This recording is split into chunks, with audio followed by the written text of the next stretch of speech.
All right, for the international perspective, let's bring in CBS News foreign correspondent Ramy Inocencio, who's following developments for us from the Bank of England this morning, Ramy. So what is the mood like in the UK? Yeah, well, similar to what Kelly was saying, stocks here falling and the mood is very anxious. The UK doesn't just have that so-called special relationship politically with the U.S. right ever since World War II, but surprise, it also has an economic special relationship.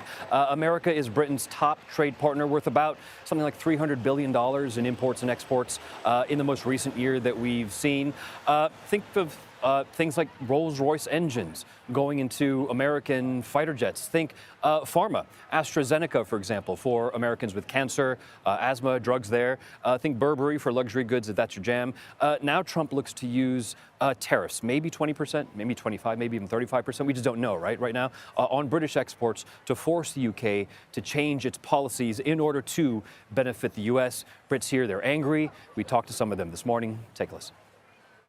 I'm an American citizen as well as a British citizen, so we're naturally concerned from a more European perspective. These are considered frightening for us and alarming in terms of our economy, and I'm not really sure to what extent it's going to benefit Americans.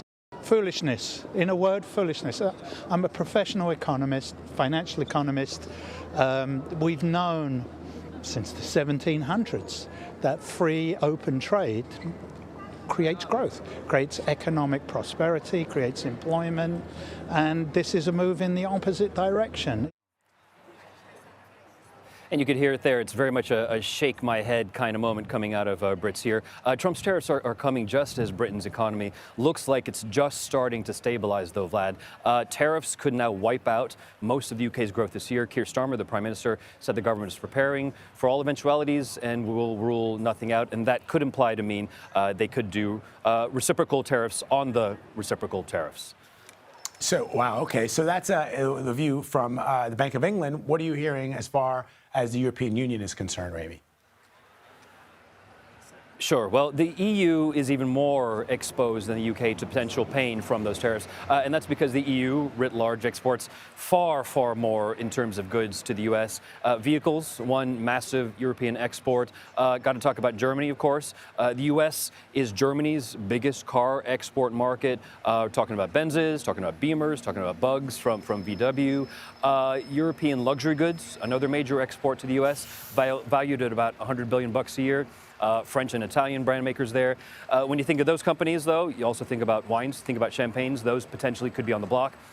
European pharma, another massive export, and Ireland, just close by, is expected to be one of the worst hit countries. Pharma, as it turns out, is Ireland's biggest export sector. Pfizer, Eli Lilly, again, U.S. companies here have hubs there. Trump has said that he is not happy about them being overseas, and a new YouGov poll reflects European anxiety. A lot of Europeans want to hit the U.S. with retaliatory tariffs. Wow. All right, Ramy Inocencio for us this morning. Thank you, Ramy. Appreciate it.